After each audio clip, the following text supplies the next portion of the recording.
சந்தோஷம் உங்க எல்லாரையும் பார்க்குறது. ரொம்ப நாளுக்கு அப்புறம் மீட் பண்ணுறோம். அண்ட் வெங்கட் பிரபு சார் இங்கே வந்து அட்டகத்தி அப்போ ஷூட் அப்பயே நான் எதிர்பார்த்தேன். அது ரொம்ப வருஷத்துக்கு அப்புறம் இப்போ இங்கே வந்திருக்காரு.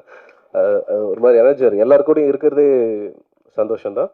அண்ட் ஜே பேபி அந்த வெயிட் இல்லை, நம்ம கொஞ்சம் வெயிட் போட்டிருந்தோம். ஆனால் படத்துக்காக அந்த வெயிட்டை கொஞ்சம் அதிகம் பண்ணி காமிச்சது. இப்போ திருப்பி நார்மல் ஆகிட்டு இருக்கு.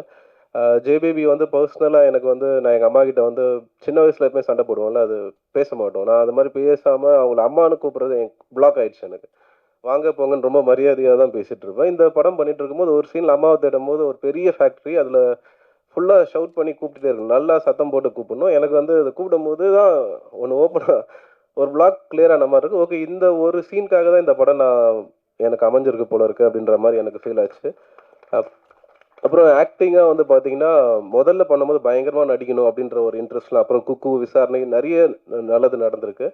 அப்போ நிறைய கற்றுக்கணும், புதுசாக என்னென்ன பண்ணணும் அப்படின்ற மாதிரிலாம் இருந்துச்சு. ஆனால் இப்போ லைஃப் ஒரு எக்ஸ்பீரியன்ஸ் கொடுத்துருக்கோம்ல, இப்போ பார்க்கும்போது அது நம்ம எவ்வளோ சிம்பிளாக பண்ண முடியும், எவ்வளோ லேஸாக ஒரு ஒரு விஷயத்த வந்து நம்ம கடத்த முடியும், அது எவ்வளோ ஈஸியாக கொடுக்க முடியுன்ற ஒரு அந்த ஐடியா இருக்குது. அப்படி தான் நான் ஒரு லாஸ்ட் 3 படமும் அப்படி தான் ஒர்க் பண்ணியிருக்கேன். ஹோப்ஃபுல்லி அது உங்களை கனெக்ட் பண்ணணும்னு நான் நம்புகிறேன். சுரேஷ் அண்ணா அண்ட் ரஞ்சித் சார், டீம் எல்லாருக்குமே வந்து நான் தேங்க் பண்ணுறேன். Thank you very much. தேங்க்யூ.